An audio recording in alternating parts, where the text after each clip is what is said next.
Mr. Silent Channel. Kabanata 511 hanggang 520. Bluff. 0511. Steel Rod. Sinuntok siya ni Gonzales sa mukha, napunit ang metal, at may malakas na tunog ng paglusob sa hangin, sakto lang para sa head-on collision kay Azazel. Nagbanggaan ang dalawang kamao, at ang kamao ni Gonzales ay kasing tigas ng reinforced bulletproof armor, na nagwasak sa mga buto ni Azazel sa lupa at humahagulgol. Napaungol si Azazel, napaatras ng 12 hakbang ang kanyang katawan, at nang tingnan niya ang kanyang kanang kamay, duguan na ito at duguan, at hindi nagawang protektahan ng kanyang nakakagalit na chi ang mga buto ng kanyang kamay. Sa pagkakataong ito, pansamantalang walang silbi ang isang kamay, at pagkatapos ng 1 buwan o 2, imposibleng pangalagaan ang pinsalang ito. Nagsaya ang mga mersenaryo sa Metal Storm, habang ang mga mersenaryo ni Bahamut ay mukhang nag-aalala at galit. Bagaman maraming Bahamut mersenaryo ang ayaw isipin na ito ay ang kakayahan ni Gonzales na manalo, at ang tagumpay ay imposible, ngunit ang mundo sa ilalim ng lupa ay ganito. Tulad ng inaasahan sa unang tao sa ilalim ng tinatawag na alamat, ang lakas na ito ay talagang wala. Oo, sa tingin ko ang higanteng bakal ay maaaring palitan ang retiradong Lucifer sa taong ito at maging isang bagong maalamat na powerhouse. Kung wala ang impyernong demonyo na pinamumunuan ng hari ng impyerno, walang paraan upang maibalik ang kaluwalhatian ng taon. Nagsimulang mag-usap ang karamihan ng mga manunood na nananangis sa katigasan ni Gonzales, at ang impyerno ay naging isang bagay ng nakaraan. Maganda ang mood ni Gonzales nang marinig iyon. Ginalaw-galaw niya ang kanyang mga metal na daliri at sinabing may walang ingat na ngiti, Azazel, nagagawa mong magpumilit ng napakatagal, na higit pa sa inaasahan ko. Paano ito? Bakit hindi ka sumama kay Asmodeus? Susubukan ko lang, ano ang lakas ng 12 dakilang demonyo mo sa impyerno? Nagkatinginan sina Azazel at Asmodeus, nag-aalala sila sa isa't isa, dahil wala sa kanilang kontrol ang ganoong sitwasyon, at mahirap harapin ng sabay-sabay. Magsanib puwersa man ay mahihirapang lusutan ang depensa ni Gonzales, kaya kung hindi masusolusyonan ang problemang ito, walang pagkakataong manalo. Ngunit kung outright sila ng ganito, gagawin nilang mas matagumpay ang diskarte ng Metal Frenzy, at parehong mahihirapan ang Bahamut at Buffalo na ituloy ito. Sa sandaling ito, biglang lumingon si Gonzales at tumingin kay Yefan, na 12 ng metro ang layo. Lucifer. Isa kang maalamat na powerhouse, nakikita mo lang ang kapatid mo na nasasaktan ng ganito. Malakas na tanong ni Gonzales na puno ng provokasyon. Sa sandaling lumabas ang mga salitang ito, daan-daang tao sa eksena ang biglang naalarma. Ano? Ang taong iyon ay si Lucifer. Diyos ko. Ang hari ng impyerno. Hindi ba siya nagretiro? Siguro nga. Tingnan mo, ang mata ko namaman, ang halimaw sa dagat na Leviathan ay narito lahat. Siguradong si Lucifer iyon. Sarili niya. Hindi ko inaasahan na napakabata mo pa. Sandali lang. Medyo nanghihina ang mga paa ko, gusto ko talagang lumuhod. Ang isang bato ay nagudyok ng 1,000 alon, at ang isang malaking bilang ng mga nanunood ay tumingin kay Yefan na may nagninangas na mga mata, na puno ng panatismo, paggalang, pagsamba, pagmamahal at pagkamangha, at maging ng takot. Ngunit anuman ang mangyari, karamihan sa mga tao ay nasa mood ng mga tagahanga at hindi makapaghintay na magmadali upang hilingin kay Yefan na pumirma. Dahil lang sa pakiramdam ng distansya, hindi sila nang ahas na lumapit kay Yefan, kung hindi ay sumugod sila at pinalibutan si Yefan. Dahil ang resume ni Yefan ay mas maalamat kaysa sa karamihan ng mga maalamat na powerhouse, at mayroon itong mas nakakaakit na kapangyarihan. At higit sa 12 mersenaryo ng Bahamut, nang malaman nila na nandoon talaga si Yefan, nagmadaling lumapit at lumuhod. Aking prinsipe. Isang grupo ng mga mersenaryo ang lumuhod sa isang tuhod, nangingilid ang mga luha sa kanilang mga mata sa pananibik. Ito ay tulad ng pagdarasal sa mga Diyos at pagsamba sa mga Buddha araw-araw, ngunit biglang isang araw, lumitaw ang mga Diyos at Buddha sa iyong harapan. Natural na hiniling ni Yefan na bumangon sila at nakangiting sinabi, huwag ganito, sarili ko na lang, hindi na ako ang pinuno ng grupo, at ang ulo mo ay si Azazel. Hindi ikaw ang aming pinuno ng pangkat, ngunit ikaw ang aming espiritual na paniniwala. Sigaw ni Captain Kent, tumanggo din ang mga players sa likod. Nang makita ang eksenang ito, hindi napigilan ni Xiao Ziner na malungkot, ano, nakakamangha ka ba? Bakit ka sinasamba ng mga idiot na ito? Napakaganda mo.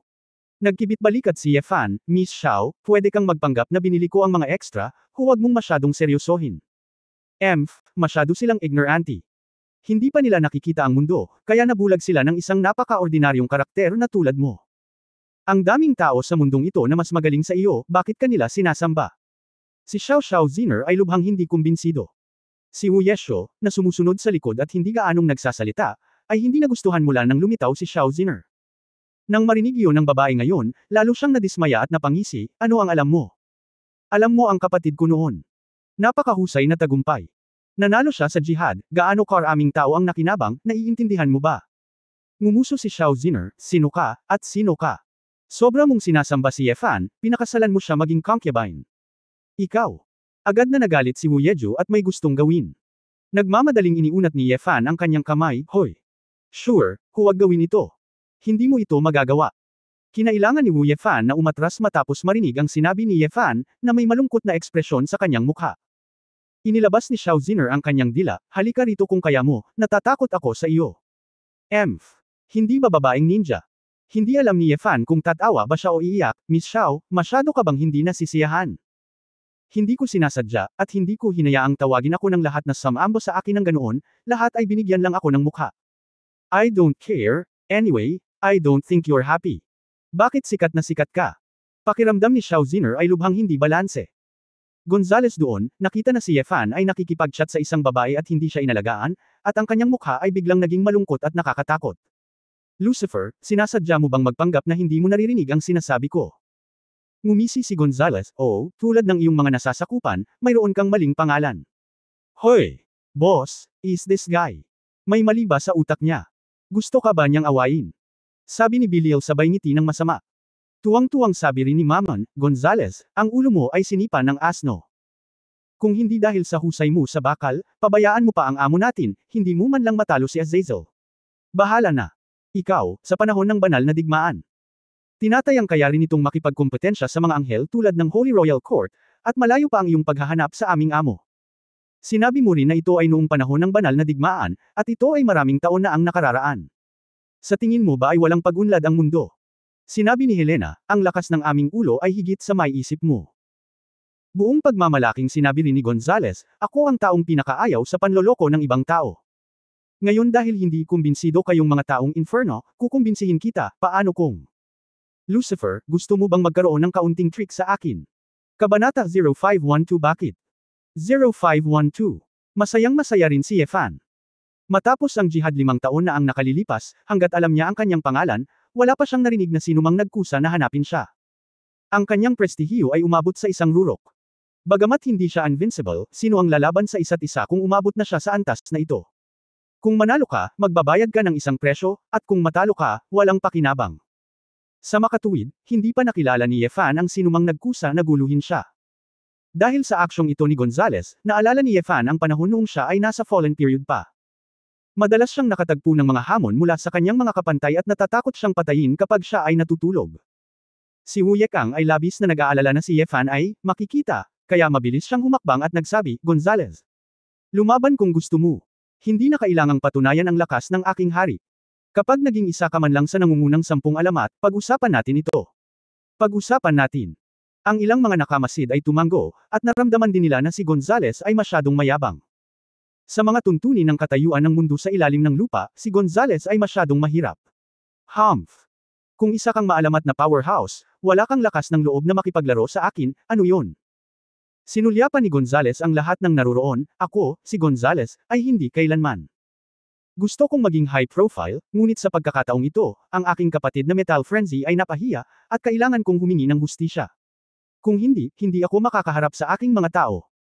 Pagkatapos niyang sabihin ito, maraming tao ang sumuporta sa kanyang ideya, tutal ang pinuno ng mersenaryong grupo, kung hindi siya tatayo sa oras na ito, hindi niya makukumbansi ang karamihan.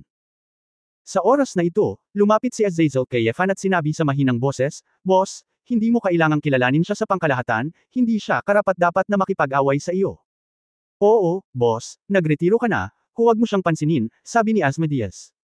Sinulyapan ni Ye Fan ang kamay ni Azazel at sinabing, gusto niyang tumayo para sa kanyang kapatid, kaya kailangan kong gawin ang isang bagay para sa iyong naputol na kamay. Pero boss, ikaw, kumunat ang noo ni Asimontes, nag-aalangan. Hoy! Sloppy ghost!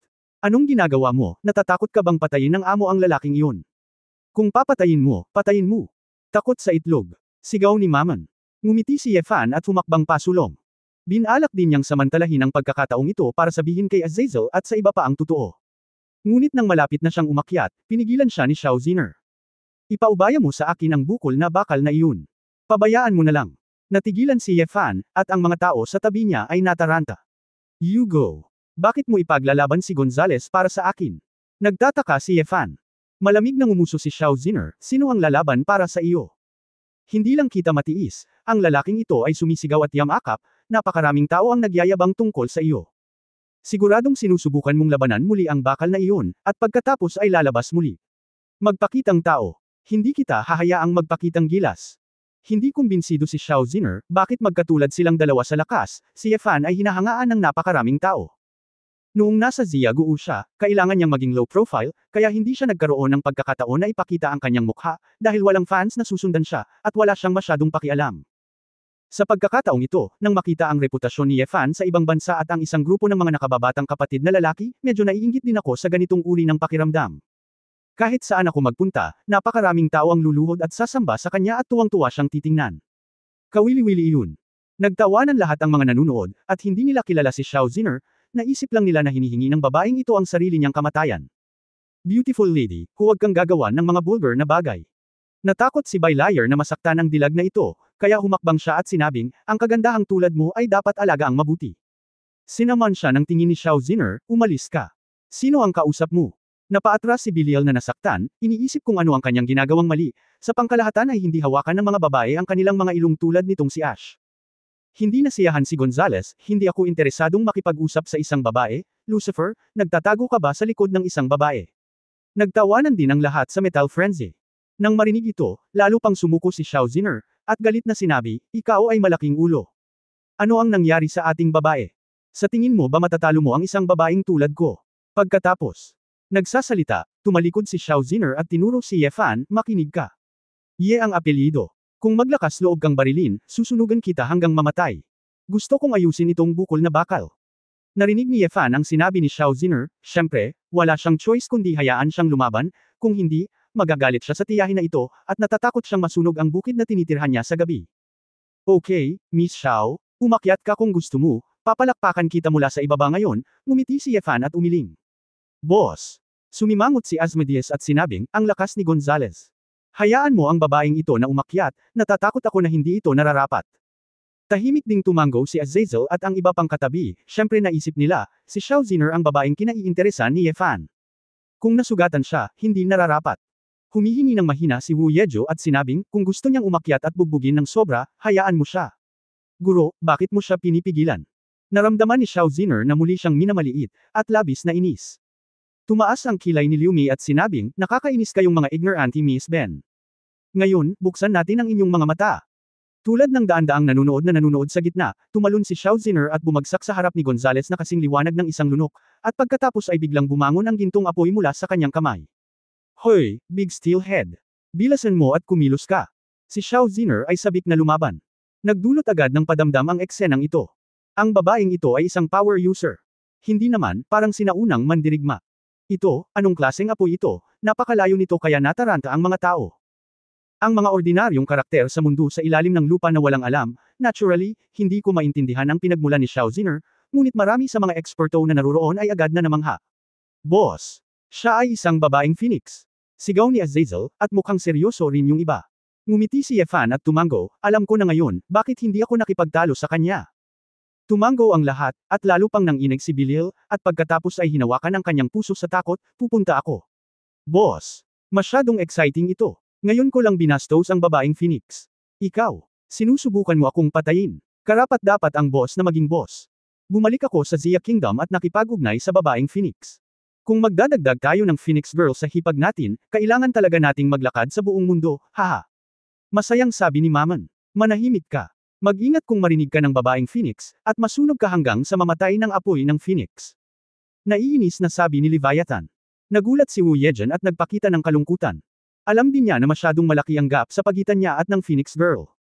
At alam na ang, mayabang, nakagandahang ito ng bansang Zia ay naging isa sa nangungunang 10 alamat, ang Phoenix Girl, Gonzales at iba pang mga Metal Frenzy na tao, ito ay lubhang pangit. Kabanata 0513 na susunog na metal. 0513. Hindi inasahan ni Gonzales na siya ang magbubunsod ng ganoong kalaban, at sinabi rin niya ang mga mapanlate na salita. Maingat niyang sinabi, hindi ko inaasahan na ito ang sikat na babaeng Phoenix. Ginang, may sama ng loob ako kay Lucifer ngayon, at wala itong kinalaman sa iyo. Stop talking nonsense. Minamaliit mo ang mga babae namin kanina. I hate sexist guys like you the most.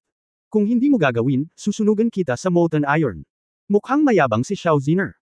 Ang mga kaluluwa ng dragon sa karamihan ay nababaliw na, bakit umahan si Xiao Ziner para lumaban sa isang kisap mata? Miss Xiao, tapos na. Nandito tayo para sa isang meeting. Malungkot na sigaw ni Hao Lei. Ngunit pinandilatan lang ni Xiao Ziner si Hao Lei at ang iba pa, at ang mga tao ng Dragon Soul ay masyadong natakot na magsabi ng kahit ano. Gulong-gulo ang ekspresyon ni Gonzales. Talagang hindi niya alam kung ano ang gagawin kung gusto niyang labanan ang Phoenix Girl, ngunit kung hindi siya maglaro, ang laro ngayon ay ganap na walang kabuluhan.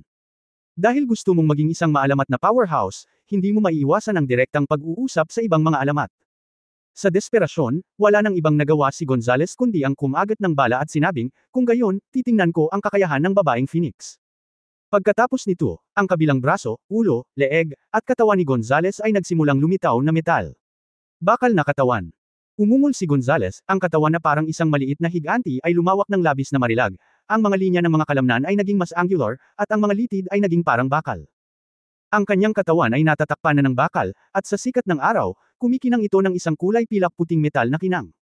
Sa pagtapak sa lupa gamit ang isang paa, ang mga batong ladrillo ay bumukas kaagad, tulad ng isang mabigat na tangke, na malapit ng tumakbo sa parisukat. Ang aura na ito lamang ang nagulat sa karamihan ng mga tao sa eksena. Nagpakita. Ang buong katawan ng higanteng bakal ay bakal. Ito ay talagang nangingibabaw. Ang araw na ito ay talagang isang pagpapala. Nakikita ko ang dalawa sa nangungunang 10 alamat, at nakikita ko ang higanteng bakal na pangalawa lamang sa alamat ng buong lakas. Excited na ang isang grupo ng mga nanunood. Ang laban na ito ay maihahambing kay Gonzales ngayon lang. Mas matimbang pa ang tunggalian nina Ash at Azazel. Ang mukha ni Xiao Ziner ay may apoy sa kanyang mga kamay, at naiinip na siyang naghihintay, "Are you okay? Just use the supernatural power. Bakit ka sumisigaw ng masama?" Nasaktan. Agad na sinabi ni Gonzales naglunsad ito ng isang karga, tulad ng isang bakal na rhino, na may malakas na bugzo ng hangin, na tumatakbo patungo kay Xiao Ziner. Ang apoy ng Phoenix sa mga kamay ni Xiao Ziner ay naglaho, naging libu-libong apoy sa hangin, lumilipad patungo sa Gonzales. Ulan ng apoy. Ang liwanag ng apoy ay bumagsak sa katawan ni Gonzales, at ang metal ay nagpakita ng iba't ibang mga palatandaan ng pagkatunaw, at ang tunog ng zizi ay walang katapusan. Ang karamihang naruroon ay napasigaw sa pagkamangha, at kasabay nito, maraming tao ang hindi namamalayan na nanatili sa malayo. Bagamat kayang labanan ni Gonzales ang sakit sa kanyang katawan na bakal, hindi naman siya masusugatan ng malubhanang sabay-sabay, ngunit hindi problema ang masunog ng ganito. Pagkatapos niyang lapitan si Xiao Ziner, tiniis niya ang panganib na matabyunan ng apoy na ulan, at sinuntok ng kamao ang katawan ni Xiao Ziner. Gayunpaman, ang apoy ng Phoenix sa kamay ni Xiao Ziner ay biglang naging dalawang mahabang apoy, na mabilis na pumulupot sa braso ni Gonzales. Zizi. Mabilis na nahulog ang tinunaw na bakal, at ang braso ni Gonzales ay natutunaw sa bilis na nakikita ng mata. Kasabay nito, magaan ang ginawa ni Xiao Ziner, lumutang ang kanyang katawan at umatras, hindi man lang tinamaan ni Gonzales. Magandang body technique. Deserve talaga niyang maging Phoenix Girl. Oo, akala ko sikat na sikat siya, pero hindi ko akalain na napakalakas ng sinaunang martial arts.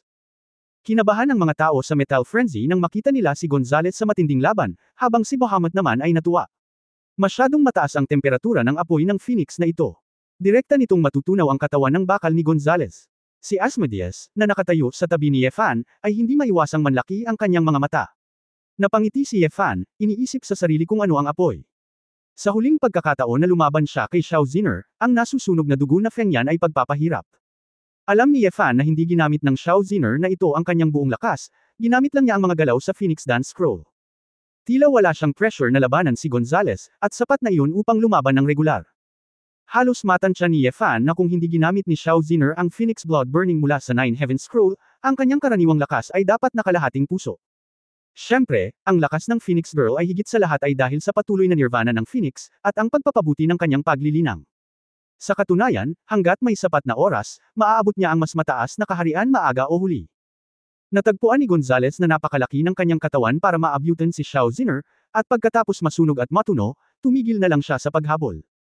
Sinulyapan niya ang isang itim na metal na poste ng ilaw sa kalye sa malapit, hinawakan ito ng isang malaking kamay, ang mga elemento ng metal sa poste ng ilaw sa kalye ay naging hindi mabilang na mga particle, at isang poste ng ilaw sa kalye ang nawala sa manipis na hangin sa bilis na nakikita ng mata. Kaagad pagkatapos, gumaling din ang katawan ni Gonzales, at ang mga bahaging nasunog ay muling tumubo. Kasabay nito, ang sobrang mga elemento ng metal ay naging isang metal na kalasag sa kamay ni Gonzales. Steel engravings, steel shaping. This ability user is really perverted. Kung ito ay nasa isang iron ore factory, ang taong ito ay masyadong makapangyarihan, sabi ni Leviathan. Kaya ang pinakamahusay na paraan upang harapin ang ganitong uri ng kalaban ay ang pumatay sa isang hit, malamig na sabi ni Asmodeus. Hindi naman ganoon ang kaso. Sa tingin ko ang babaeng Phoenix ay nasusunog ng ganito. Gaano man kabilas ang pagsipsip ni Gonzales sa metal, kailangan itong sunugin sa tinunaw na bakal, sabi ni Belial. Nang ang lahat ay nagsusuri, si Gonzales ay muling nasangkot sa fengya ni Xiao Ziner. Naghagis siya ng isang kalasag sa kanyang kamay, at pagkatapos ng maikling pagharang sa pag-atake ni Xiao Ziner, ang kanyang mga kamay at paa ay biglang dumapo sa lupa ng sabay. Ah! Sigaw ni Gonzales, at nagsimulang dumaikit sa kanyang katawan ang kaunting itim na metal sa kanyang mga kamay at paa. Bagamat ilang segundo lang ay tila itim ang buong katauhan ni Gonzales. Nang sumampal si Xiao Ziner, isang haligi ng apoy ang muling sumugod sa kanya, habang si Gonzales ay halos hindi nakaiwas, sinunog ng apoy ang kanyang braso, ngunit hindi ito direktang natutunaw tulad ng dati. Ano ba yan? Paano naging kasing maitim ni Lao Su ang lalaking ito? Napakamot sa ulo si Maman at nagtaka. Ngumisi si Ye Fan, ang taong ito ay napakatalino, dapat ay naabsorb niya ang elemento ng tungsten metal sa ilalim ng lupa. Ang punto ng pagkatunaw ng tungsten ay higit sa 3,000 degrees, na higit sa doble kaysa sa bakal, bagaman maaari itong makuha. Very rare ang dami, pero nagagamit din niya yun as a sunscreen, ang daming idea ng lalaking ito. Sa sandaling ito, biglang sumambulat si Gonzales gamit ang kanyang katawan na lumalaban sa mataas na temperatura, sinuntok si Xiao Ziner, at biglang isang matalim na metal na talim ang nasaksak mula sa kanyang kamao. Kabanata 0514 Hayaang makita ng mundo. 0514. Tila hindi inaasahan ni Xiao Ziner na ang katawan ni Gonzales ay maaaring muling ayusin ng mga elemento ng metal at maging iba't ibang mga armas. Nang makitang ang braso ni Gonzales ay naging isang payat na espada, hindi natarante si Xiao Ziner, mabilis na natipon ang kanyang mga kamay. Nagsimulang magtipon si Feng Yan sa hindi mabilang na mga hibla, at sa loob ng isang segundo, isang bowl ang apoy ang nakompres at itinulak palabas. Hulog. Sa sandaling dumampi ang bowl ang apoy sa metal na braso ni Gonzales, sumabog ang naglalagablab na init, at ginamit ni Xiao Ziner ang puwersa ng reaksyon upang ihagis ang kanyang katawan ng mahigit 100 metro ang layo. Napaatras din si Gonzales ng ilang hakbang, may tumulong na bakal sa kamay niya, at namumula ang buong braso niya. Bagamat imposibleng makita kung sino ang nanalo at kung sino ang natatalo, malinaw na mas kalmado si Xiao Ziner, habang si Gonzales ay medyo napahiya. Ikaw malaking tao, wala ka bang ibang kakayahan bukod sa gawing bakal ang iyong katawan? Sa bilis na ito, maiinip na akong talunin ka. Naramdaman ni Xiao Ziner na nakakainip ang labanan. Lihim na nagulat si Gonzales. Bagamat nabalitaan na niya ang tungkol sa lakas ng Phoenix Girl, hindi niya inaasahan na ganoon pala ito ka-invulnerable. Kahit na gusto niyang gumawa ng pangalan para sa kanyang sarili at maging isang maalamat na powerhouse, hindi rin niya nais na labanan ang babaeng Phoenix sa buong buhay niya. Ang gusto niya ay ipahiya si Ye Fan, na nawala ng cultivation, para madali niyang mapalitan ang alamat. Nang marinig ang babaeng Phoenix na mukhang ayaw ng lumaban, sinabi agad ni Gonzales, bukas ang Seth Conference, Phoenix Girl, kung kailangan mong lumaban, makakalaban mo rin bukas, hindi na kailangang pumili. Ngayon, maaari tayong matuto mula sa isa't isa sa ilalim ng atensyon ng mundo sa ilalim ng lupa. Ngayon, sa tingin ko, mas mabuting itigil muna ang digmaan. Walang pakialam na sinabi ni Xiao Ziner, mukhang gusto kitang labanan. Hindi kita gusto bilang kalaban ko. Kung hindi ka lumaban, huwag kang lumaban. Pagkatapos magsalita, tumakbo si Xiao Ziner sa grupo ng Dragon Soul at sinabing, pupunta ako kay Ye Fan at sa iba pa para maglaro. Maaari kang mag-isa sa hotel. Pupunta ako doon bukas. Si Hao Lei at ang iba ay nagbigay ng walang magawa at mapait na ngiti. Ngunit hindi siya nang ahas na lumaban. Sa katunayan, ngayon lang nila nalaman na ang pagkakakilanlan ni Ye Fan ay si Lucifer, ang impyernong hari ng impyerno na minsang umindayog sa mundo sa ilalim ng lupa. Alam na ganoong karakter si Ye Fan, paano sila naglakas loob na harapin si Ye Fan nang may kalmadong saloobin, at hindi nang ahas si Wu Mo na sabihin ang mga salitang iyon. Ngunit ngayon, maaari na lamang silang umasa na maaalagaan pa rin sila ni Ye Fan at huwag silang bigyan ng maliliit na sapatos. Nakaramdam ng pananakit ng ulo si Ye Fan nang harapin ang kahilingan ni Xiao Ziner, ngunit nang magpumilit si Xiao Ziner na pumunta sa bukid upang maglaro, isang ngiti lang ang kanyang nagawa. Sa kabilang banda, medyo masaya sina Azazel, Asmodeus at iba pa. Naniniwala sila na ang pagkakaroon ng isang Phoenix Girl bilang isang kaibigan ay magiging isang malaking tulong sa Seth Conference na ito. Matapos bumalik si Gonzales sa kanyang normal na estado, dinala niya ang isang grupo ng Metal Frenzy kay Ye Fan at sa iba pa na may mapagmataas na mukha. Lucifer, ngayon dahil sa Phoenix Girl, nagkaroon ng ganitong episode, sayang hindi kami nakakapaglaro laban sa iyo. Pero we Metal Frenzy, at iyong Bahamut, hindi pa rin naiisip. Bukas, kung ikaw ay nasa laro sa espesyal na pagpupulong, hindi mo kami mabibigyan ng paliwanag, pagkatapos ay formal pa rin kitang iimbitahan na ipaglaban ang aking mga kapatid. Malamig na sumangot si Gonzales, ikanaway ang kanyang kamay, at isinama sina Gray at Helen. Naghintay sina ng isang grupo ng mga tao at tumalikod para umalis. Labis na nagulat ang mga nanonood na naruroon, iniisip na si Gonzales ay talagang isang matigas na tao, at talagang gusto niyang hamanin ang hari ng impyerno. Si Xiao Ziner ay mukhang naguguluhan, nainitan ba ako ng ulo ng taong ito? Bakit gusto kanyang bugbugin? Ngumiti si Ye Fan, ngunit hindi ito sineryoso, paano ko malalaman, kahit anong gawin niya? Bumalik tayo sa bukid. Natuklasan ng daan-daang manunood malapit sa plaza na imposibleng lumaban muli, ngunit hindi nila ito pinagsisihan, dahil nagsimula na silang umasa sa opisyal na pagpupulong ni Seth bukas, kung talagang gusto ni Gonzales na hamanin si Ye Fan. Sa isang magandang mansyon sa bayan ng Limor, umupo si Gonzales sa sofa at tumingin sa kanang braso. Walang galos sa braso. Kung tutuusin, kahit matuno ang buong braso, basta ito ay nasa anyo ng isang katawan ng bakal, maaari pa rin niyang i-reshape ang braso. Isang oras na ang nakalipas mula nang katatapos lang ng laban, ngunit ramdam pa rin ni Gonzales ang malakas na tibok ng kanyang puso. Phoenix Girl, Legendary Powerhouse. Si Helena at iba pang pangunahing miyembro ay pumasok sa bulwagan at sumaludo kay Gonzales. Captain, maayos na ang pinsala ni Gray, tinulungan na siya ng doktor ng militar na gamutin ito, sabi ni Helena. Tumango si Gonzales, I see, pumunta ka para maghanda, ang plano bukas, huwag mong palampasin. Oo, ulo. Ang mga mata ni Helena ay kumikislap, at sinabing, ulo, nakakagulat ka sa lahat ng direksyon ngayon.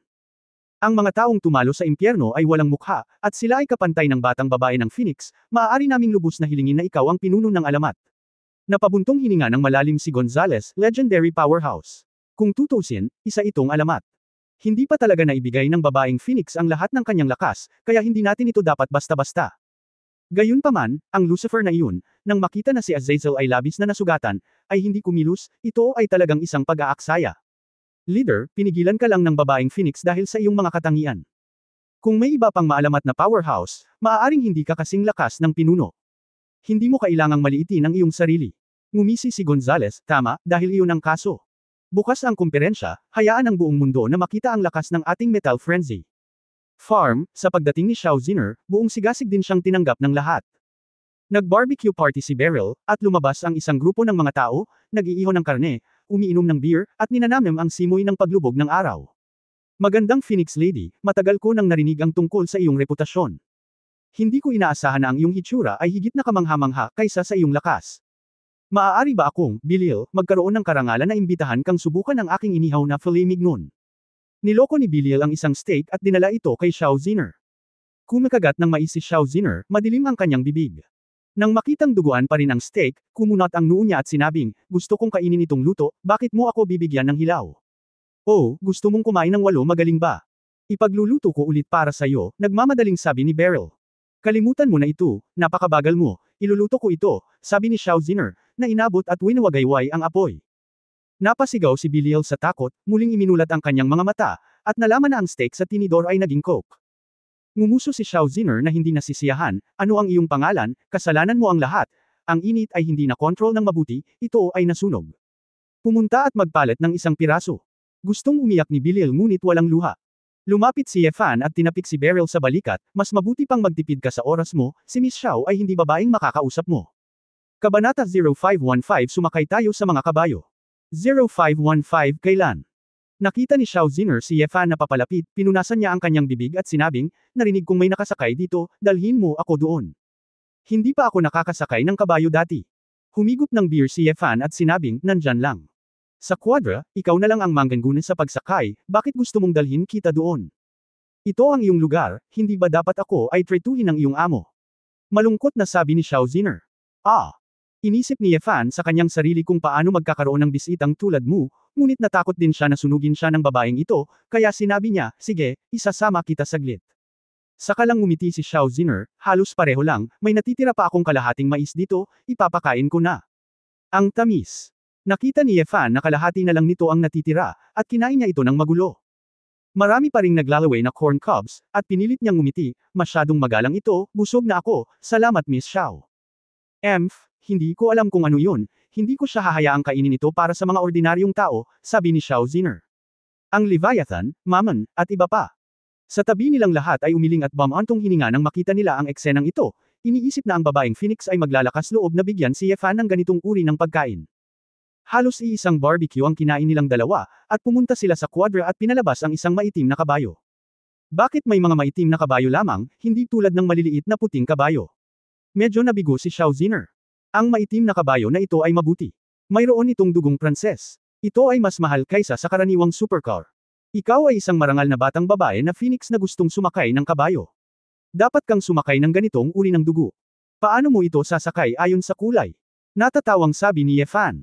Nang marinig ito ni Xiao Ziner, naramdaman niya na totoo nga, at buong pagmamalaki niyang sinabi, tama, ang panganay na babae ay may dugong maharlika, at syempre kailangan mong sumakay sa isang marangal na kabayo. Ikaw ba ay isang taong marunong magsalita? Lihim na natuwa si Ye Fan, nalaman niya ang susi sa pakikitungo kay Xiao Ziner, ibig sabihin, gawin ang gusto niya, pabor sa kanya, hindi magiging mahirap pakitunguhan ang babaeng ito. Miss Xiao, sumakay ka sa kabayo, sabi ni Ye Fan, itinuro ang saddle. Si Xiao Ziner ay tumalon ng kasing bant ng isang lunok at direktang dumapo sa likod ng kabayo. Pagkatapos ay inabot niya ang kamay para hawakan ang renda. Ang dark horse sa ibaba ay natakot at nagsimulang itaas ang kanyang mga paa sa harapan, sinusubukang itapon si Xiao Ziner. Ay, anong ginagawa ng kabayong ito? Napasandal si Xiao Ziner gamit ang isang kamay at tumalon mula sa kabayo nang hindi nahuhulog. Umakyat si Ye Fan upang hawakan ang maitim na kabayo, at hindi niya napigil ang tumawa at umiyak, medyo walang ingat ang kabayong ito, ngunit Miss Xiao, huwag kang tumalon dito ng may kaunting pagsisikap, hindi mo ba kayang tapakan ito ng maayos? Hindi mo man lang ako sinusundan. Sabihin mo, sinadya mo bang makita akong nagpapakatanga? Sumimangot si Xiao Ziner at inilagay ang isang kamay sa kanyang balakang. Masyadong mali ito. Ito ang unang pagkakataon na nakita ko ang kabayong ito. Nag-aatubili na ibinuka ni Ye Fan ang kanyang mga kamay. Tiningnan siya ni Xiao Ziner nang may kainahinala bago nagplanong muling tumapak sa kabayo. Mabahong kabayo, kung maglakas loob kang asarin si Miss Ben, kakain ako ng roasted horse meat ngayong gabi. Walang pakialam si Xiao Ziner kung naiintindihan man ng dark horse o hindi, binalaan muna niya ito. Nang umakyat siya sa pagkakataong ito, sa wakas ay nakuha na ni Xiao Ziner ang kanyang hiling, ang maitim na kabayo ay umungo, ngunit hindi tumutol. Hehe, natatakot pa rin ako.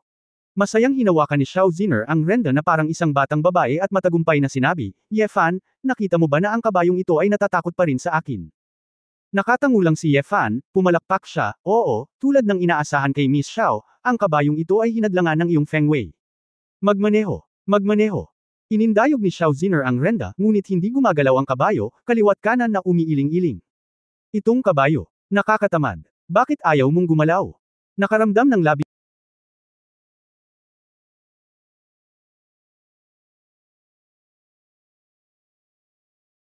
labis na inis si Xiao Ziner at naramdaman niyang masyadong masuwi ang kabayo, hoy! Stupid horse! Patay ka na ba? Takbo! Si Ye Fan ay hindi nakaimik ngayon, ang babaeng ito ba ay nagpaplanong, kontrolin ang boses, sa likod ng kabayo. Miss Xiao, ilagay ang iyong mga binti sa tiyan ng kabayo at tingnan mo, sabi ni Ye Fan. Si Xiao Ziner ay nakinig at ginawa ang kanyang ginawa, at ang maitim na kabayo ay talagang nagsimulang sumulong. Wow! Talagang gumagana ito. Kung gayon paano ko ito mapapabilis? Tanong ni Xiao Ziner. Hinawakan ni Ye Fan ang kanyang noo at sinabing, bakit hindi ako aakyat at ihatid ka, na magtuturo sa iyo ng mas mabilis? Ang mga renda ay ang pinakapangunahing pantulong na props. Mas mainam na gamitin ang iyong katawan upang gabayan at sumakay ng kabayo. Si Xiao Ziner ay hindi masyadong nag-isip, gusto lang niyang matuto ng mabilis, kaya nagmamadali siyang bumati, huwag kang magsalita ng walang kaparirikon. Umakyat ka kaagad. Tumango si Ye Fan, lumakad at hinawakan ang kabayo, at pagkatapos ay sumakay sa kabayong pabalik, nakaupo sa likod ni Xiao Ziner. Sa pagkakataong ito, malapit na ang dalawa sa katawan, at nararamdaman ni Ye Fan na may nababanat at malambot na bahagi sa ilalim niya. At si Xiao Ziner, na halatang batid nito, ang kanyang mukha ay nanlamig saglit, at pagkatapos nakagati ng kanyang ibabang labi, walang tunog. Naramdaman ni Ye Fan na mas mahalaga para sa kanya na magturo ng mabilis sa mga babae, kaya't sinabi niya, hayaan ang iyong katawan na pasulong ng kaunti, pagkatapos ay kumapit sa mga bato. Ang mga bato ay ang punto ng lakas at kasangkapan para sa pagpreno. Ang mga binti ay dapat i-clamp sa tiyan ng kabayo ng ilang beses. Kung hindi ito mabilis, gumamit ng letigo ng kabayo. Ipinaliwanag at ipinakita ni Ye Fan, hinawakan ang kamay ni Xiao Ziner gamit ang dalawang kamay, na nagpapahiwatig kung saan niya ito dapat ilagay, at pagkatapos ay hinawakan ang baywang ng babae gamit ang kanyang kamay, na sinasabi sa kanya kung paano gamitin ang kanyang katawan. Matapos ang pakikipag-ugnayan na ito, napagtanto ni Ye Fan na ang pulang Amerikana ni Xiao Ziner ay naglalaman lamang ng itim na panloob, at ang itim na damit na panloob ay napakanipis din. Habang nagsimulang tumakbo ang kabayo, natural na nag-vibrate ang dalawa pataas at pababa dito. Ito ay hindi kapanipaniwala, ang lambot ni Xiao Ziner ay patuloy na pinipiga at pinipiga ang ilalim ni Ye Fan, ang pakiramdam na ito ay hindi maipaliwanag na iba. Hey, sumipsip si Ye Fan sa malamig na hangin at hindi napigil ang kurutin ng kanyang mga binti. Kinapitan niya ang puweta ni Xiao Ziner at gustong lumayo. Ngunit ang clip na ito, sa halip, ay may kasamang mas matinding pagpapasigla, kaya hindi napigilan ni Ye Fan na pumisil ng ilang ulit. Si Xiao Ziner ay nasisiyahan sa pakiramdam ng mabibilis na kabayo at latigo. Sa kauna-unahang pagkakataon na sumakay siya ng kabayo, nakadagan siya sa likod ng kabayo, at napakasaya niya. Tingnan mo si Ye Fan. Ang bilis kong sumakay. Haha, nakakatuwa ang pagsakay sa kabayo. Gusto kong bumalik sa China para bumili ng pony na iingatan at paglaruan. Sakayin mo ako paglaki ko. Biglang nakatuklas ng bagong laruan si Xiao Ziner, nasa mabuting kalagayan. Gayunpaman, si Ye Fan sa likod ay nakaramdam ng kakaibang pakiramdam sa ngayon. Hanggat iniisip niya na ang babaeng nasa harapan niya at nakasabit sa pagitan ng kanyang mga binti ay isang sikat na batang babae sa Phoenix, ang pakiramdam niya ay sobrang energetic. Sa wakas ay napagtanto ni Xiao Ziner na may mali. May nakita siyang matigas na bagay sa likod niya na kakaiba. Ano ito? Si Xiao Ziner ay nasa sabik, at nang hindi nag-iisip, inabot niya at hinawakan ang kanyang likod. Oh! Si Ye Fan ay nagpapantasya tungkol sa isang bagay nang siya ay nahuli ng isang babae. Ano ito? Ano ang nasa bulsa ng pantalon mo? Sandaling hindi nag-react si Xiao Ziner, at nang kurutin niya ito, napansin niya ang isang bakas ng init bago niya napagtanto kung ano iyon. Chapter 0516 May pagkakataon pa. 0516 Sa isang iglap, nag-init ang mukha ni Miss Xiao, ang kanyang mga kamay ay lumiit na parang nakuryente, at hindi niya alam kung saan ilalagay ang kanyang mga kamay dahil sa kanyang kakapusan sa paghinga. Ang susi ay pagkatapos na hinawakan ang bagay sa ibaba, ito ay naging mas malaki. Ang patuloy na alitan na ito ay nagparamdam kay Xiao Ziner na kakaiba ito sa ibaba. Si Xiao Ziner ay hindi pa nakatagpo ng ganoong bagay mula noong siya ay bata pa. Hindi niya masyadong iniisip ang mga lalaki at babae, kaya hindi niya alam kung ano ang gagawin kapag biglang nangyari ang ganoong intimate act. Lalong naging kapana-panabik ang pakiramdam ni Ye Fan, lalo na noong ginagalaw pa rin ng babae ang kanyang katawan, na nagbigay ng mas malakas na feedback. Ikaw, bastos ka. Huwag kang gagalaw. Malambing na sabi ni Xiao Ziner. Hindi ako ang gumalaw, ang kabayo ang nanginginig. Kung gayon dapat mong pigilan ang kabayo sa paggalaw. Sige. Pinabagal ni Ye Fan ang maitim na kabayo. Naramdaman ni Xiao Ziner na ligtas siya sa likod niya, at galit na sinabi, ikaw bastard. Bakit mo ako hinahawakan? Napaka-inosente ni Ye Fan, Miss Xiao, ikaw ang dumating para arestuhin ako, wala akong ginawa. At saka, hindi kita hinawakan. Kung gayon bakit mo ginagawa ito sa ibaba? Ito ay isang normal na pisyolohikal na tugon. Ako ay isang malaking tao, at kung hindi pa rin ako tumutugon sa isang magandang babae na tulad mo, kung gayon hindi ba ako dapat pumunta sa Yulmen's Hospital? Nakipagtalo si Ye Fan ng may katwiran. Nang marinig ni Xiao Ziner ang mga salitang, malaking kagandahan, hamupa muli ang kanyang galit, kumurap siya at hinayla ang renda upang tuluyang pigilan ang kabayo. Pagkatapos ay ibinaling ni Xiao Ziner ang kanyang ulo upang tingnan si Ye Fan. Fan, sa tingin mo ba ay isang magandang babae ako? Siyempre naman. Tama si Ye Fan, si Xiao Ziner ay talagang isang natatanging kinatawan ng perpektong kombinasyon ng class eco at moderno. Natuwa si Xiao Ziner, itinikom niya ang kanyang mapupulang labi at tumango, sinabi mo yan, ngunit ako nga. Ang isang magandang babae, isang lalaking katulad mo, ay tiyak na hindi mapaglabanan. Pero hayaan mo munang linawin ko sa iyo, aksidenteng napunta ako sa marumi mong bagay, bawal kang lumabas at magsalita ng walang kaparekan, kung hindi.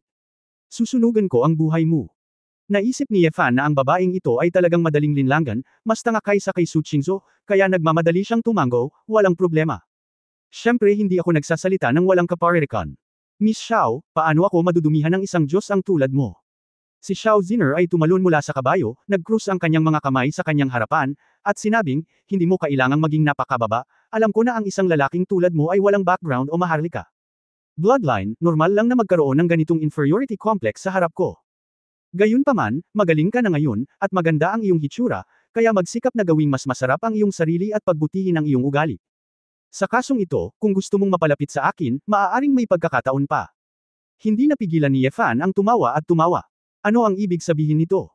Bakit parang bigla siyang gustong ituloy? Miss Xiao, masyadong mataas ang status mo, the Phoenix bloodline, how can I dare to climb high, and I already have a wife, why? What do you really think about you? Ye Fan laughed. Tila naalala ni Xiao Ziner na may asawa na si Ye Fan at nagpout, oh. May asawa ka na, ito ay medyo mahirap. Pero siguradong hindi kasing ganda ko ang asawa mo. Kaya nakikita ako, hindi maiiwasan na magkaroon ako ng ilang mga ideya, at naiintindihan ko pa rin. Anyway, kung may idea ka talaga sa akin, kailangan mo munang makipaghiwalay, kung hindi, hindi ako papayag, kahit date imposible. Halos thereon ni Ye Fan ang dugo sa likod ng kabayo, bakit parang hindi maintindihan ng babaeng ito. Miss Xiao, don't get me wrong, I really don't mean that to you. Magkaibigan na lang tayo, ito ay para turuan ka lang sumakay ng kabayo, may konting episode. Walang choice si Yefan kundi magpaliwanag. Kumunot ang noo ni Xiao Ziner, gusto mo bang aminin? Ngayon mo lang sinabi na maganda akong babae. Nagre-react ka pa rin sa akin, nakalimutan mo na ba ang sinabi mo ngayon? Ako, hindi alam ni Yefan kung paano ito ipapaliwanag, iba talaga. Tila may naisip si Xiao Ziner, at biglang nagsabi, oh. Alam ko, masyado kang mababa, kahit na gusto mo talaga ako, ngunit natatakot kang mabaigo, nagkukunwaring iligtas ang mukha, at sinasadya mong sabihin ito. Malaking tao ka, walang kaiyahiya ang magkagusto sa kagandahang tulad ko, huwag kang mag-alala, hindi kita pagtatawanan. Pagkatapos magsalita, masayang iniunat ni Xiao Ziner ang kanyang baywang, malinaw at malinaw ang kanyang magandang kurbo sa katawan. Ayoko nang sumakay, gusto ko nang bumalik sa bahay. Ngayon pa lang sinabi ni Beryl na gawan ako ng cocktail, iinom ako. Ayaw nang magpaliwanag pa ni Yefan sa babaeng ito. Ngumiti siya at inakay ang kabayo pabalik. Pagbalik ko sa kwadra, nakatali lang ako sa kabayo nang mapansin kong may pumasok mula sa labas. Alam ni Yefan kung sino ito nang hindi tinitingnan, ito ay si Asmodeus. Boss, medyo mabigat ang mukha ni Asmodeus. Anong problema, palpak na multo? Lumingon si Yefan at ngumiti, bakit parang malungkot ka? Dapat masaya ang lahat sa muling pagsasama-sama ngayon. Napabuntong hininga si Asmodeus, nakipag-usap ako kay Azazel ng palihim ngayon, at sa tingin ko ay mas mabuting huwag mo nang sabihin sa iba ang tungkol sa iyong sitwasyon, para hindi ito maging sanhi ng panik ng lahat, alam mo, si Belial at Leviathan ay hindi gaanong kalmado. Gayunpaman, sa sandaling magbukas ang Seth Conference bukas, kahit na hindi ka pumunta, boss, maaari kang italaga sa hamon ni Gonzales. Matagal na niyang pinagmamasdan ang maalamat na posisyon, kaya, sa palagay ko nag-iisip pa rin ako ng isang kontra-hakbang. Isang kontrahan. Sabi ni Yefan na may kalahating ngiti, ano sa tingin mo ang magagawa natin? Sabi ni Asmodeus, sa tingin ko, dahil hindi ka makapaglaro, boss, tayo lang. Ang mga tao sa lumang team ng Inferno ay maituturing lamang na lihay timo at protektahan ang ating reputasyon. Sa makatuwid, sa palagay ko ay oras na para dumating si Saliye, at kung si Saliye ay lalapit at lalaban para sa iyo, magkakaroon ba tayo ng pagkakataong manalo? Nanliit ang mga mata ni Yefan, at biglang lumungkot ang mukha niya, napakgang aswang, nakalimutan mo na ba? Sabi ko noon na hanggat may hininga pa ako lang ang magpoprotekta kay Saliye, at hinding-hindi ko hahayaan ang kamay niya. May bahid ng dugo. Hinihiling mo kay Sally na pumunta, syempre darating siya, ngunit kung hindi sinasadyang mawalan siya ng kontrol sa labanan, alam mo ba kung gaano kalubha ang mga kahihinatnin? Ibinuko ni Asmodeus ang kanyang bibig, may gusto siyang sabihin, ngunit bamantong hininga pa rin siya, tumango at sinabing, boss, tama ka, napakadelikado talagang hilingin kay Sally na lumapit, hindi tayo dapat makipagsapalaran. Huwag kang mag-alala, walang mangyayari bukas, sinisigurado ko sa iyo. Lumapit si Yefan, tinapik si Asmodeus sa balikat, at lumabas ng kwadra. Pagbalik ko sa entrance ng mansyon na tinitirhan ko, nakita ko ang ilang itim na Mercedes-Benz na sasakyan, na nakabukas ang headlights, na nagmamaneho patungo sa farm. Kabanata 0517 Direktor. 0517. Napansin din ng mga tao sa kwarto na may sunod-sunod na lumalabas, kasama na si Xiao Ziner na umiinom na ng dagwang Mary. Boss, sino ito? Baka namatay ang Metal Frenzy. Tanong ni Maman. Umiling si Yefan, hindi, mula sa track at bilis ng kanilang pagmamaneho, sila ay kalmado, hindi ang mga emosyon na dapat taglayin ng mga taong pumupunta para humingi ng gulo. Hindi nagtagal at huminto ang sasakyan sa bakanan ng bukid, at lumabas ang isang grupo ng mga tao sa sasakyan. Lahat sila ay mga suit at leather na sapatos, puting kamiseta, at kurbata. Nagkaroon sila ng iba't ibang kulay ng balat, ngunit lahat sila ay mukhang napaka-propesyonal. Ang pinuno ay isang medyo may edad na puting lalaki na may maayos na sukle ng buhok. May bitbit siyang downhill briefcase sa kanyang kamay. Siya ay tumango kay Yefan ng napakataing time, at pagkatapos ay dinala ang kanyang 8 nasasakupan sa bahaging ito ng bahay. Halika. Bagaman gabi na, nakikita pa rin ng lahat ang mga badge sa dibdib ng mga lalaking ito na nakasuot, na may espada at kalasag sa itaas, at ang mga titik na, Seth, sa ibaba. Mga tao mula sa Seth Association. Kinaikit ni Asmodeus ang kanyang mga mata. Nandito sila ngayon, mukhang hinahanap nila si boss, sabi ni Azazel na may gasa na nakapulupot sa kanyang mga kamay, walang ekspresyon. Hindi nagtagal, ang medyo may edad na puting lalaki ay lumapit kay Yefan at sa iba pa, ngumiti ng magalang, at magalang na tumango kina Yefan at Xiao Ziner. Mahal na hari ng impyerno, Phoenix Girl, isa akong direktor ng Council of Set, ang pangalan ko ay Hewitt. Patawarin mo sana kami sa kalayaang pumunta at guluhin ang inyong dalawa, at patawarin mo sana ako. Binati lang ni Hewitt sina Yefan at Xiao Ziner, habang ang iba pang naroroon ay nakangiti lang at tumango para ipakita ang kanilang espesyal na paggalang sa dalawang maalamat na powerhouse. Ano ang mga tao ng Dorset Council na pumupunta sa akin sa ngayon? Nagtaas ng kilay si Yefan. Si Hewitt ay same time na naglabas ng isang gintong sobre mula sa kanyang briefcase. Ang sobre ay winisikan din ng brilyante na pulbos, at isang piraso ng Kat-Anji tanging pulang agata ang ginamit bilang isang butones upang ikabit ang selyo. Iyong kamahalan Lucifer, pasensya na, sa katunayan, hinahanap namin ang iyong bakas sa nakalipas na 2 taon, ngunit hindi namin ito mahanap. Palagi naming iniingatan ang liham ng imbitasyon para sa maalamat na summit na ito, ngunit hanggang ngayon, hindi pa namin naririnig ang balita ng iyong hitsura, kaya matagal na, sana ay tanggapin mo ang maalamat na summit na espesyal na gaganapin ng ating SciTech Association ngayong taon. Tiningnan ni Yefan ang katawa-tawang Maisla na liham na ito, ang materyal lamang ay nagkakahalaga ng 10,000 at hindi niya maiwasang mapangiti, isang liham ito ay liham lamang ng paanyaya, nagpapalabis ka ba? Sinabi ni Xiao Ziner sa gilid, kaya hindi mo pa ito nakuha ko ito noong 1 taon. Haha, boss, sasabihin ko lang, paano ka makakalimutan ng mga ito, kung hindi ka dadalo, hindi magiging summit ang meeting na ito. Haha, masayang sabi ni Beryl. Ngunit mas naging solemn na sina Asmodeus at Azazel dahil kapag tinanggap ito ni Yefan, nangangahulugan ito na dapat siyang dumalo. Bagamat nag-aalala sila, inabot ni Yefan at kinuha ito ng walang pag-aalinlangan. Mukhang Maisla ng bagay na ito, dapat magandang regalo ito para sa aking asawa, sabi ni Yefan, na halos himatayan ang lahat sa paligid niya. Nang makitang tinanggap ni Yefan ang imbitasyon, hindi na nagsalita si Hewitt, tumango at sinabing, mahal na hari ng impyerno, babaeng Phoenix, naihatid na ang aming sulat, at inaasahan namin ang iyong pagbisita bukas. Ang mga maalamat na powerhouse ay nag-set up ng isang espesyal na VIP channel, at magkakaroon din ng isang espesyal na upuan sa summit sa pulong, at ang partikular na sitwasyon ay nakasulat sa liham ng imbitasyon. Kung mayroon kang anumang mga katanungan, maaari kang direktang tumawag sa aming board of directors, ang aming VIP line ay buong araw 24 na oras upang pagsilbihan ka. Let me go, mas professional na ngayon ang Dorset Association mo, at parang butler service ng luxury hotel, hehe, not bad. Naramdaman ni Yefan na gaganapin ang pulong na ito. Mas mabuti kaysa 5 taon na ang nakalipas. Ang iyong paghihikayat ay ang nagtutulak sa amin upang sumulong. Muling yumuko si Hewitt ng may paggalang, kumaway sa mga tao, at ngumiti sa kanila. Pagkaalis ng lahat ng miyembro ng konseho, nag-aalalang lumapit si Wu Yekang at sinabing, Kuya, pupunta ka ba talaga? Sa katunayan, wala silang lakas ng loob na magsabi ng kahit ano kung hindi ka pupunta. Bago makapagsalita si Yefan, si Xiao Ziner na nasa tabi niya ay nagsabi ng may pagkasuklam, ikaw na batang babae, ano ang alam mo, napakasayang komperensya ng SciTech, makakatagpo ka ng napakaraming makapangyarihang tao, sayang kung hindi pumunta. Oh, I see, dahil ba sa sobrang hina mo, kaya ka natatakot na mabuli. Maaari mo akong tawaging Sister Xiao, at kaya kitang protektahan. Kinagat ni Wu Yechu ang kanyang mga pilak ng ngipin, Phoenix Girl, bagamat isa kang maalamat na powerhouse, respetuhin mo rin ako. Hindi ako maliit na babae. Mukhang mas bata ka sa akin. Tumingin si Xiao Ziner sa taas baba at nakapout na sinabi, well. Ang katawan na ito ay medyo predictable, at kumakain ito ng maayos. Ikaw. Namula sa galit ang mukha ni Wu Yeju, at inabot niya ang isang samurai sword mula sa kanyang baywang. Shit. Mabilis na pinatigil ni Asmodeus ang mga kilos ng alagad at pinagalitan, baliw ka. Huwag kang bastos kay Miss Xiao. Sa lakas mo, karapat-dapat ka bang makipaglaban sa kanya? Huminga ng ilang sandali si Wu Yehao sa hinaing, tinapakan ang kanyang mga paa sa wakas, at mabilis na tumakbo sa madilim na pastulan. Nilabas ni Xiao Ziner ang kanyang dila, nakakainip, nagbibiro ka, hindi nakakatuwa. Napabuntong hininga si Yefan, kumbinsido din ako, bakit kailangan mong puntiryahin si Chur, nagmamalasakit lang siya sa akin. Mas matanda ka sa kanya, kaya hindi ka maaaring magmukhang kapatid. Hindi niya ako kapatid, at hindi siya ang kapatid ko, kaya bakit hayaan siya? Inilibot ni Xiao Ziner ang kanyang mga mata at sinabi. Oh! Biglang may naalala si Yefan at pansamantalang nagtanong, kung gayon, mayroon ka bang nakababatang kapatid na babae?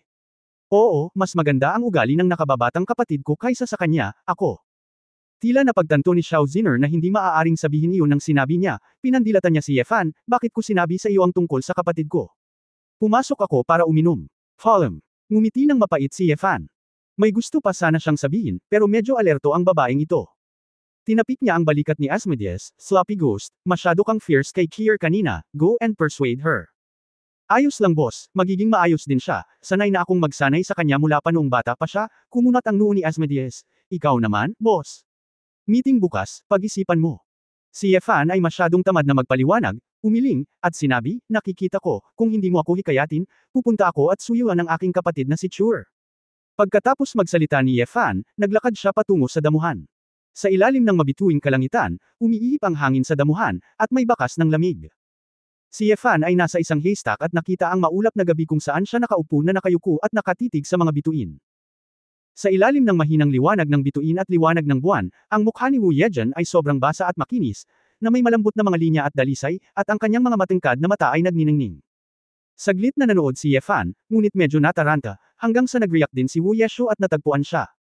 Kabanata 0518 sa ilalim ng mga bituin. 0518. Kuya, bakit ka nandito? Medyo tuwang-tuwa si Wu Yeshu. Natigilan si Yefan saglit, pagkatapos ay naglakad ng nakangiti, umakyat sa dayami, at humiga sa tabi ng babae, galit ka ba sa iyong guro? Nawala ang ngiti sa mukha ni Wu Yechuan, at pinulot niya ang isang piraso ng dayami, marahang inalog ito. Mahinang ngumuso, ayoko, simula bata pa lang, sanay na akong mapag-alitan, at hindi ito ang unang pagkakataon. Kung gayon ang iyong bibig ay napakataas na maaari mong isabit ang isang bote ng toyo. Inabot ni Yefan at sinundot ang malambot na mukha ng babae. Galit na sinabi ni Wu Yekang, ako. Hindi ako galit sa aking guro, ayoko lang sa Xiao Ziner na iyon, hindi ba umaasa lang siya sa sarili niyang dugong phoenix? Kung bibigyan mo ako ng dugong phoenix, siguradong mas lalo akong makapangyarihan, isang binibini na tulad niya na marunong lang kumain, uminom, at mayabang at makasarili, hindi man lang makatiis sa hirap, sayang lang ang talent niya. Ngumiti si Yefan at natahimik saglit, pagkatapos ay nagsabi, Chong, masyado mong pinasimple si Xiao Ziner. Napakurap si Wu Yekang at nagdududang nagtanong, Kuya, ano ang ibig mong sabihin? Makinig, sure, same time na sinabi ni Yefan, sa mundong ito, walang sino man ang tunay na makakakuha ng isang bagay para sa wala. Wala rin. Posibleng magtagumpay ng basta-basta. Bagamat si Xiao Ziner ay may kadugo na phoenix, ang pressure na dinanas niya mula noong bata pa siya ay talagang mas malaki kaysa sa mga ordinaryong tao. Dahil alam ng lahat na mayroon siyang phoenix bloodline, kaya, sa katunayan, siya ay higit sa sinuman. Inaasahan, ang iba ay maaaring mabaigo, ngunit siya ay hindi, dahil siya ay isang phoenix na babae. Ito ay hindi aksidente na ang isang tao ay maaaring makayanan ang gayong panggigipit mula sa simula ng kanyang pagiging matino, lumago ng hakbang-hakbang, at maging isang maalamat na powerhouse. Makikita mo, sa mga nangungunang 10 maalamat na powerhouse na binigyan ng kapangyarihan, maliban sa presidente ng Power User Association, wala sa kanila ang miyembro ng Power User Association. Ano ang ibig sabihin nito? Hindi ordinaryo, ngunit kung hindi ka magsusumikap, hindi ka pa rin maaaring maging nangungunang powerhouse sa mundo. Siguro ang Xiao Ziner na nakikita mo ay nandyan lang para kumain, uminom at magsaya, pero wala ka lang pagkakataon na makita ang hirap sa likod niya. Bagamat iniisip ko rin na si Xiao Ziner ay mas magulo, at minsan ay baliw, minsan hindi maipaliwanag, at napaka-irritable. Ngunit, sa huli, ang mga pribilehiyong tinatamasa niya ngayon ay nakukuha sa sarili niyang lakas, hindi kahit ano kung hindi mo gagawin, maaari mong makuha ito, naiintindihan mo. Binuksan ni Wu Yeshang ang kanyang magagandang mata, pumiglas ng ilang beses, at pagkatapos na maingat na maunawaan ang sinabi ni Yefan, sa wakas ay tumanggo siya. Naiintindihan ko. Kapatid, tama ka. Katulad ng sarili ko, kung magsusumikap ako, magsusumikap, at pagbutihin ang aking cultivation base. Marahil ay maaari ko ng masterin ang Undead Shadows, ngayon. Nag-thumbs up si Yefan. Gaya ng inaasahan sa aking kapatid na si Chur, tama ka. Sa katunayan, sa palagay ko ay mayroon ka ring espesyal na kakayahan o pangangatawan, kung hindi, ang iyong 100 Shadows ay hindi maipaliwanag. Hanggat patuloy kang nagsasanay, maaga o huli, malalaman mo ang makapangyarihang talentong ito. Nagkaroon ng malakas na espiritu ng pakikipaglaban at pag-asa. Sa mga mata ni Wu Yekang, bigla niyang isinubsob ang sarili sa mga bisig ni Yefan, ikanawit ang kanyang mga braso sa leeg ni Yefan, at tuwang-tuwang sinabi, Kuya. Napakabait mo. Hinding-hindi sasabihin sa akin ng aking guro ang mga bagay na ito, pag-alitan mo lang ako, kung ikaw ang aking guro. Tiyak na mas mahusay ako kaysa sa akin ngayon. Hindi mahalaga ang yakap na ito, ang susi ay mas mataas ang posisyon ni Wu Yeju, ang ulo ni Yefan ay nasa harap lang ng babae. Naramdaman ni Yefan na may malambot na pinipisil ang kanyang mukha, hindi niya maiwasang magsaya at nakonsensya, ngumiti siya ng alanganin, Sure, ayos lang, ayos lang. Mas matino ang palpak na multo, hindi mo siya pwedeng hilingin na maging perpekto, sa tingin ko babalik tayo sa lalong madaling panahon. Tumayo si Wu Yeshuang at tumingin kay Yefan na may malinaw at nag-aalalang mga mata, Kuya, dapat kang mag-ingat bukas. Huwag kang sumunod sa paraan ni Gonzales. Kung may haharapin, malaking bagay, magsasama-sama ang guro ko at ang iba pa, kaya huwag kang kumilos. May kapatid din kaming si Saliye sa Purgatory Island, Gonzales, wala lang. Ngumiti si Yefan at tumanggo, naiintindihan mo, huwag mag-alala, magiging maayos din ang lahat. Inaliw ni Yefan si Wu Yeshu, ang kanyang mga salita ay inanod ng hangin at kumalat sa malayo. 20 metro ang layo, sa likod ng isang kahoy na shed, kahit si Yefan ay hindi alam ang tungkol dito, isang figure na nakasuot ng pula, na may hawak na cocktail sa kanyang kamay, ay tahimik na nakikinig mula ngayon. Pagkatapos magsalita ni Ye Fan, napapangiti din ang babaeng nakapula paminsan-minsan. Kinabukasan, ang mga tao mula sa underground na mundo mula sa buong mundo ay nagtipon ng higit pa sa maliit na bayan ng Limar. Bagamat maraming tao ang hindi kwalipikadong pumasok sa conference center, nababahala din sila tungkol sa iba't ibang balita ng komperensya ng rating ng SciTech. Siyempre, karamihan din sa kanila ay umaasa na makasama sa saya at makita ang mga powerhouse sa mundo na bihirang makita tuwing weekday. Sa umaga, nagsagawa ng pagpupulong ang mga opisyal mula sa iba't ibang bansa at ang mga opisyal ng organisasyon ng Dorset Association bago ang pulong upang ipatupad ang ilang paksang tatalakayin pagkatapos ng pagbubukas ng opisyal na pagpupulong. Kasabay nito, maaga ring papasok sa venue ang ilang ordinaryong kalahok na organisasyon at individual para salubungin ang mga heavyweights na darating sa hapon. Umalis si Xiao Ziner sa bukid ng madaling araw. Pagkatapos ng lahat, siya ang tagapag-alaga ng kaluluwa ng dragon, at imposibleng talagang dumalo kasama ang mga tao mula sa paksayo ng inferno. Hindi inaasahan ni Ye Fan na nang umalis si Xiao Ziner, hindi siya gaanong nag-abala, tahimik lang siyang umalis bilang isang tahimik na kagandahan, na naging dahilan para hindi komportable si Ye Fan. Para kay Ye Fan, dahil pinili niyang dumalo, natural na gusto ng lahat na bigyan siya ng karangyaan na karapat-dapat sa kanyang katayuan. Bagamat paulit-ulit na sinabi ni Ye Fan na sapat na ang pumasok sa mababang paraan, hindi niya kailangan ng cool na paraan para makapasok, ngunit ayaw ng lahat. Bago umalis sa hapon, direktang bumili si Azazel ng Lycan Hypersport. Bilang Imperial Division, 7 lang ang supercar sa mundo, kaya natural na makukuha niya ito. Bagamat sinasabing ang presyo ay humigit kumulang 4 million magnesium gold, ngunit sa katunayan, ang ganitong uri ng kotse ay hindi isang bagay na mabibili mo ng pera. Mga headlight na may diamond encrusted, gold-stitched seat, 100 km acceleration sa loob lang ng 2.8 segundo, at isang gulong ay maaaring palitan ng Ferrari. Ang pagganap ay hindi ang pinakamahalagang bagay, ang susi ay ang kotse na ito ay sapat na cool upang ipakita ang pambihirang pagkakakilanlan ni Ye Fan. Nagustuhan ni Ye Fan ang kotseng ito nang makita niya ito, panday, para sa akin ba ang kotse na ito? Kumunot ang noo ni Azazel, boss. Ito ang hiniram ko. Ito ay kay King Dibay. Tapos sabihin mo sa kanya, gusto kong dalhin sa Purgatory Island, nakangiting sabi ni Ye Fan. Napangiti ng mapait si Azazel, boss, sinabi mo na, hindi ko akalain na ang hari ay maglakas loob na bawiin iyon. Tumigil si Ye Fan sa pagsasalita ng walang kaparirikan, sumakay sa kotse, pinaandar ang kotse, tinapakan ang accelerator, ang kotse ay parang baliw ang mabangis na hayop ay umungal at sumugod palabas. Boss, hintayin mo kami. Sumakay na rin si Mammon at ang iba pa sa kanilang mga sasakyan at sinundan sila sa bayan. Kabanata 0519 White Queen 0519 Nang i-drive ni Ye Fan ang Lycan supercar papunta sa bayan ng Limor at mararating na sana ang conference center, parami ang mga tao sa harapan, at ang bilis ay kailangang bumagal. Ang gayong maangin na supercar ay natural na nakakaakit ng hindi mabilang na atensyon, ngunit imposibleng makita kung sino ang nagmamaneho sa loob.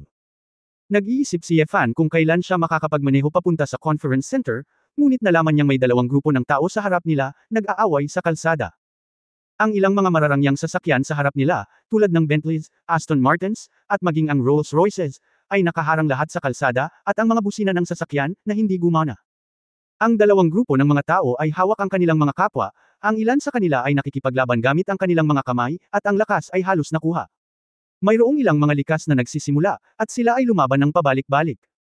Mukhang matagal na silang nag-aaway. Kakaunti. Bitawan mo ako.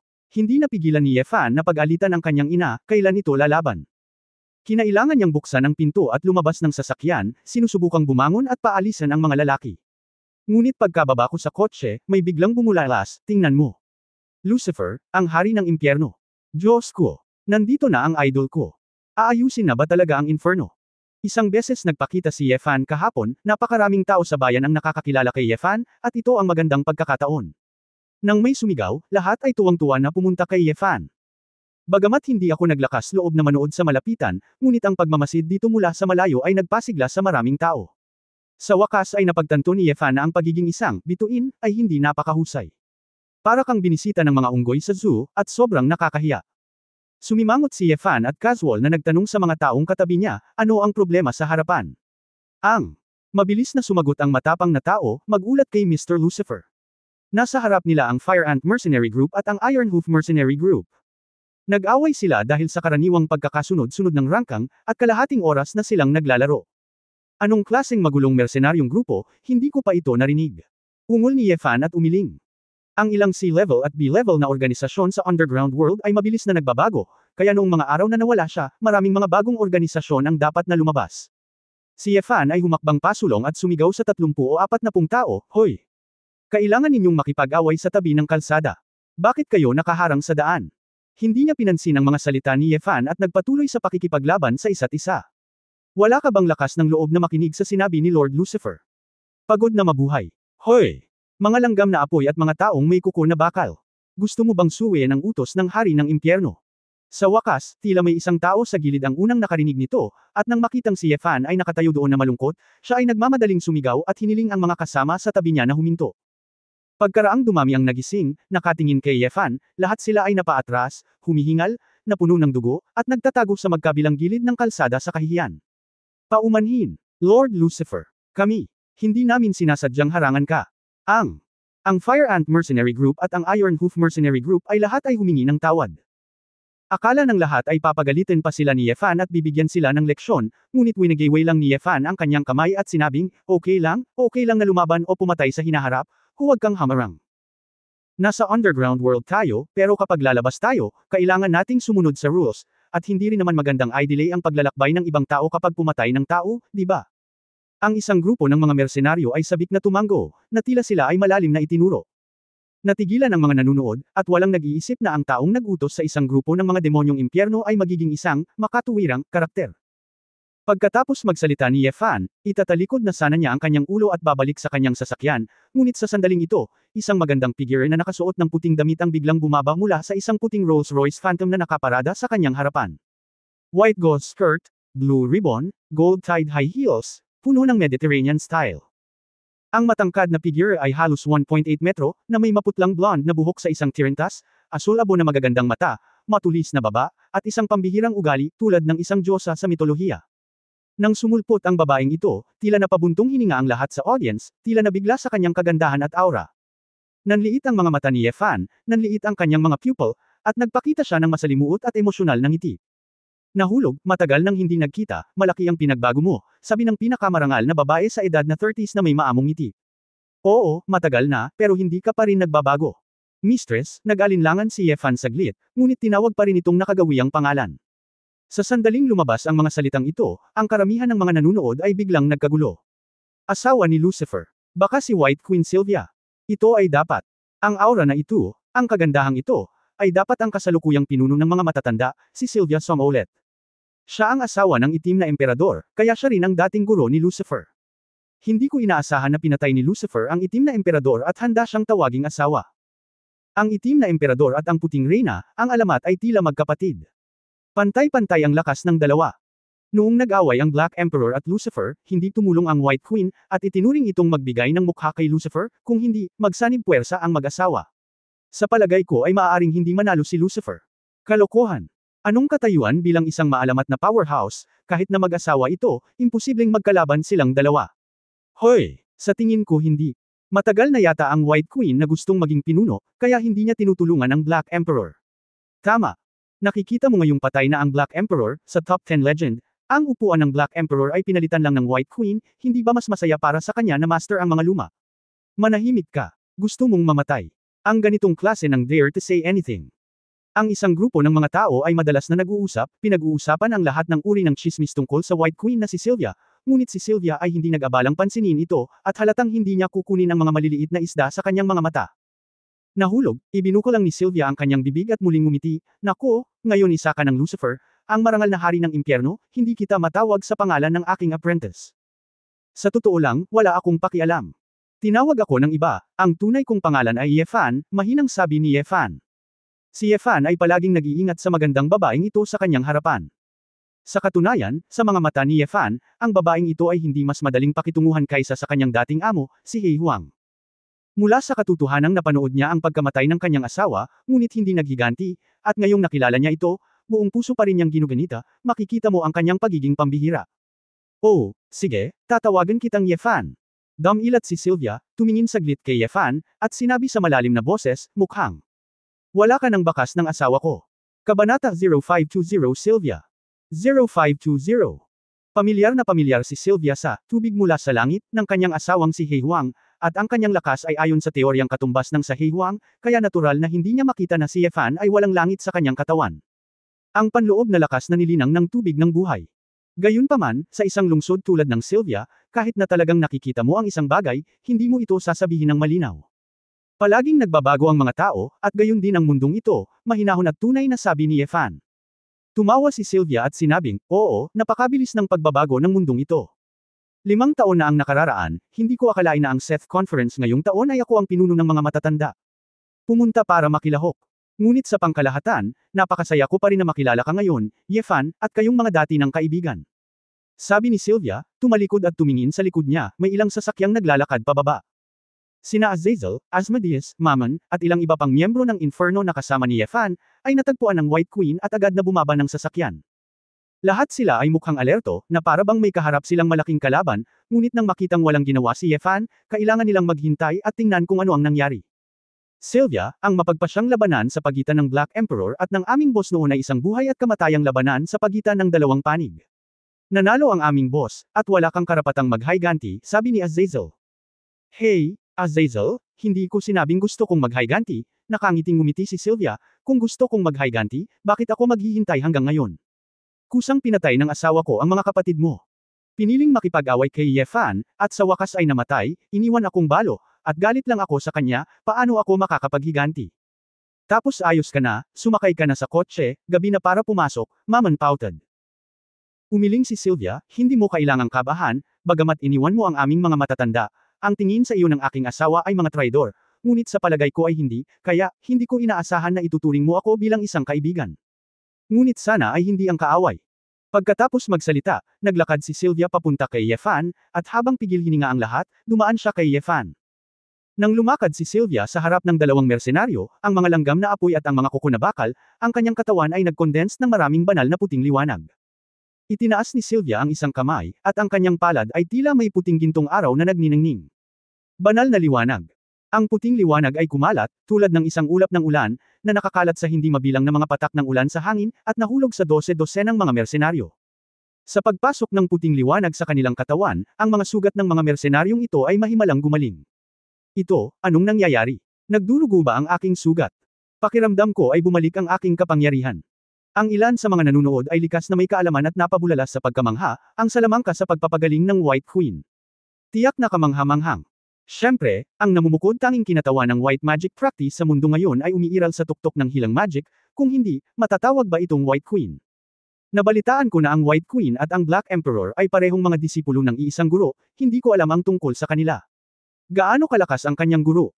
Marunong siyang gumawa ng mahika at sinaunang martial arts, nakakatakot talaga siya. Imposible, anong uri ng karakter ang makapagtuturo sa dalawang maalamat na powerhouse? Hoy, hindi mo alam, sa ibabaw ng alamat, may mga epic level powerhouses. I estimate na ang dalawa nilang guro ay dapat isa sa mga epic level na powerhouses. Ano ba ang pinagyayabang mo, hindi ba puro chismis ang mga epic level powerhouses? Sino siya? Nakita mo na ba ito, malalaman mo ba kung sino sila? Hindi ko alam, hindi ibig sabihin na hindi nila, patuloy na nagtatalo ang karamihan ng mga nanunood, ipinagmamalaki ang kanilang kaalaman.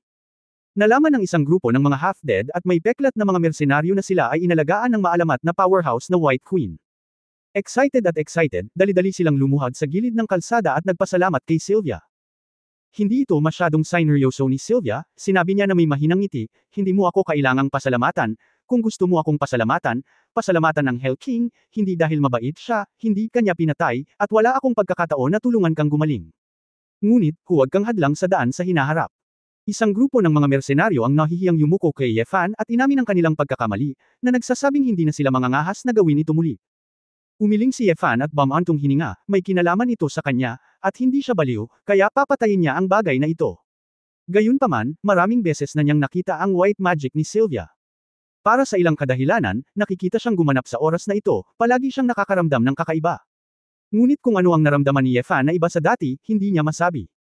Isinasaalang-alang na ang kanyang paraan ng paglilinang ay nagbago, maaaring ito ang dahilan, kaya hindi naisip ni Yefan ang tungkol dito. Mistress, nasa unahan na po ang sasakyan niyo, please go first. Iminuwestro ni Yefan ang kanyang kamay. Ngumiti si Sylvia at sinabing, okay, see you at the conference. Hindi nagtagal, umalis si Sylvia gamit ang kanyang limitadong edisyon na puting Rolls-Royce Phantom. Naglakad si Yefan sa gilid ng kanyang Lycan supercar at kumaway sa grupo ng mga kapatid sa likod, para hindi na sila kabahan at pinaandar muli ang sasakyan. Isang pangkat ng mga mamahaling sasakyan ang bumangga sa kalsada at nagpatuloy sa conference center. Metal Frenzy Stronghold, sa kwarto ni Gonzales. Si Gonzales ay nagsuot ng bagong Amerikana ng militar, isang Patek Philippe na relo mula sa kanyang koleksyon, at ilang malalaking singsing na gemstone. Ang buong tao ay mukhang dominante at mayaman. Pagharap sa sarili sa salamin, ngumiti si Gonzales at bangulong, sa wakas. Hintayin mo ang araw na ito. Aalis na sana siya papuntang conference center, may narinig siyang katok sa pinto. Leader, may isang sitwasyon na kailangang iulat sa iyo. Ang dumating ay si Helena. Kumunot ang noo ni Gonzales at binuksan ang pinto. Alis na tayo, ano pa ba ang meron? Ibinalik lang ng investigador ang impormasyon na may nakatagpo si Lucifer sa White Queen na si Sylvia sa bayan. Naningkit ang mga mata ni Gonzales, at agad itong nagtanong, ano? Laban? Hindi. Napaka-friendly ng ugali ni Hilwea, at walang salungatan kay Lucifer, Azazel at lahat ng miyembro nilang umalis mula sa mga matatanda. Ginamit lang ni Sylvia ang kanyang white magic para pagalingin ang dalawang hindi kilalang mga katulong. Ang mersenaryo ng core ay nakipag-away, at pagkatapos ay nakipag-chat kay Lucifer ng ilang salita, na nagpapahayag ng pag-asa na maging isang kaibigan sa halip na isang kaaway, sabi pa ni Helena, at maging siya ay nakaramdam ng kakaiba. Mas lalong nagdilim ang mga mata ni Gonzales, at ang kanyang mukha ay malungkot. Paano ito posible? Siya ang asawa ng Black Emperor, ang kasalukuyang pinuno ng matanda. Ang ideya ng pag-iral ng matanda ay kapareho ng noong itinatag ang inferno. The idea of is the opposite, no matter what, wala silang masasabi tungkol sa pagiging magkaibigan. I think so too, but Sylvia really don't have any hostility, which is really strange. Kumunot ang noo ni Helena at sinabing, Captain, pwede ba? Dahil hindi naman talaga inalis si Lucifer. Kaya hindi naglakas loob si Sylvia na maghayganti ng madali. Pagtatapos ng kabanatang ito. For more videos, please like, share and subscribe.